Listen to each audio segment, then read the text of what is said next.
Hey everyone, welcome back to Corporate Decoder, the place where we try to make sense of all that corporate jargon. Today we're diving into a report from Lord Abbett Corporate Opportunities Fund, and trust me, the name makes it sound way more exciting than it probably is.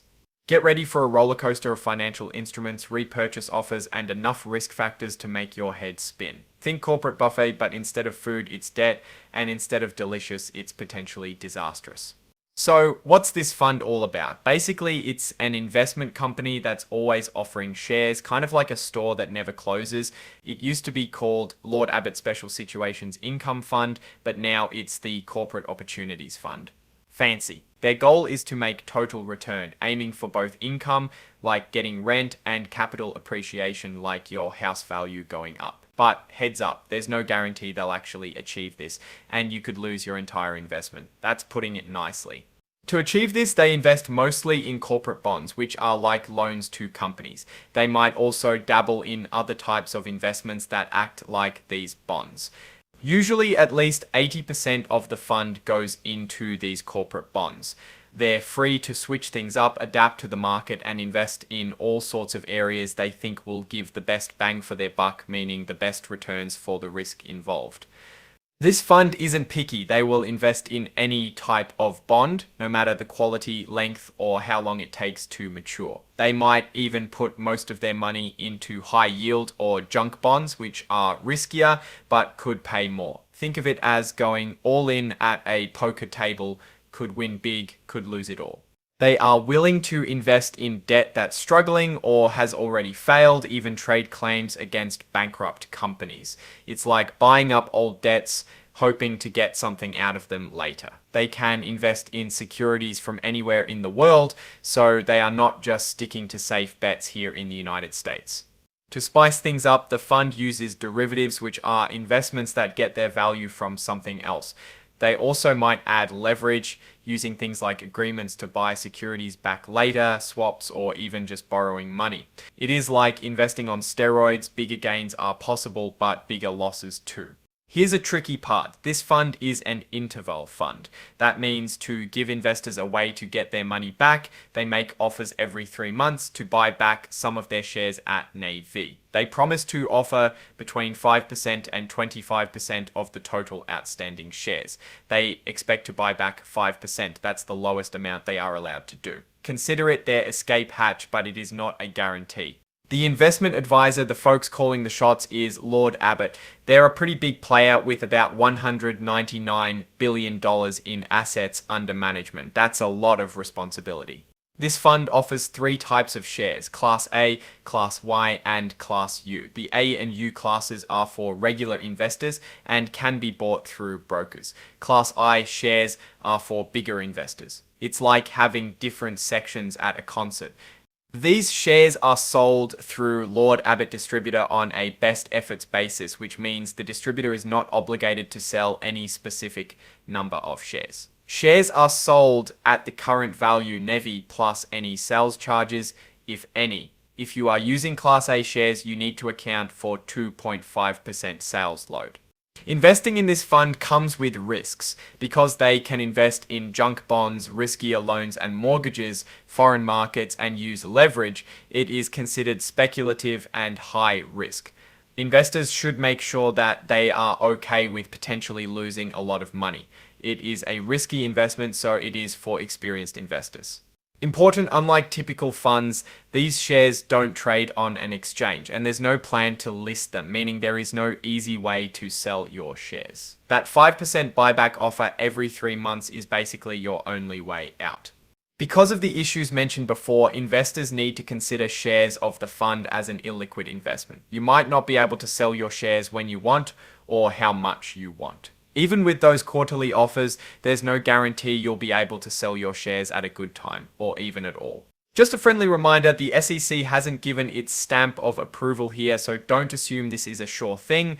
Also, this report isn't a substitute for financial advice. Talk to your own advisor before diving in.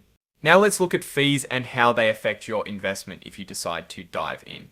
First, for Class A shares, there's a sales charge up to 2.5% of what you invest. Class A, and you don't have this upfront, but your broker might charge their own fees. If you sell Class A shares within a year, there is another fee. A CDSC, or contingent deferred sales charge, is a sales charge applied only if you sell the shares within a certain time frame. There's also annual costs to consider, including management, distribution, and other smaller costs that can increase fees dramatically. Luckily, the fund has fee waivers that reduce the total annual operating expenses. Let us make it clearer with some examples by looking at an investment of $1,000, assuming it grows by 5% each year. For Class A shares, your costs after 1 year would be $10. By year 10, this grows to $262. Class A shares are better. After 1 year, they only cost $3, but by year 10, it's $183. These examples don't include fees from broker-dealers or other financial firms. Also, numbers may vary. Okay, let's look at how the fund has done in the past. A table from 2023 to 2021, which is when the fund started, shows some performance numbers. The total return, which is how much your investment would have grown, assuming dividends are reinvested, was about 16% for Class I and 15.5% for Class A in 2023. It is important to note that 2022 wasn't as great. There are a bunch of risks associated with these funds. We have risks with the portfolio itself, with the market, or the issuer. Some risks, though, are with repurchase offers, high-yield securities, defaulted bonds, and distressed debt. Also, a risk is counterparty risk, risk of regulatory changes, or just illiquidity. I think we made that clear. The fund is not limited on how much illiquid assets it can hold. Illiquid assets are defined as securities that can't be sold within 7 days without significantly changing the market value of the security. In addition, there can be changes in currency, foreign markets, municipal bonds, and regulations that can affect your investment too. The fund may invest in debt where the borrower has already gone bankrupt or is on the verge of bankruptcy. So the loans offered are risky or even riskier since they can be covenant light. Also, the fund may invest in synthetic convertible securities, which are created through a combination of separate securities and thus subject to their individual risks. The fund may use leverage to create bigger gains. That can be done through utilizing instruments such as reverse repurchase agreements, credit default swaps, dollar rolls, or borrowings. The fund may also enter into other transactions that may give rise to a form of leverage, including, among others, futures and forward contracts, total return swaps, and other derivative transactions, loans of portfolio securities, short sales, and when issued, delayed delivery and forward commitment transactions. All of these transactions carry different types of risks, all to chase a potential for a higher payout. The money managers who decide what the fund invests in are Todd L. Solomon, Eric P. Kang, and Kearney M. Posner. They are jointly responsible for the day-to-day management of the fund. It's their job to try to navigate these complex waters. As always, there are conflicts of interest. The advisor is subject to conflicts of interest in allocating portfolio assets among various investment companies because the fees payable to the advisor by the underlying investment companies differ. The advisor may have an incentive to select investment companies that will result in the greatest net management fee revenue to the advisor and its affiliates, even if that results in increased expenses for the fund. Finally, the fund has anti-takeover provisions. These are measures put in place to make it harder for someone to take control of the fund. It's like building a fortress around it. Okay, so that's the report in a nutshell. It's complicated, filled with jargon, and comes with a hefty dose of risk. But what does it all? Well, to me, it seems like the fund has a somewhat clear direction. Their strategy is high risk, high reward, aiming to generate income and capital appreciation. However, the high risk, high reward strategy makes it extremely volatile and therefore should only be considered for experienced investors. The lack of liquidity and high degree of risks associated with this fund makes it rather speculative. This makes an assessment difficult without knowing more details. Given these factors, I would be bearish on the fund. It seems like an investment that requires constant supervision by extremely competent portfolio managers.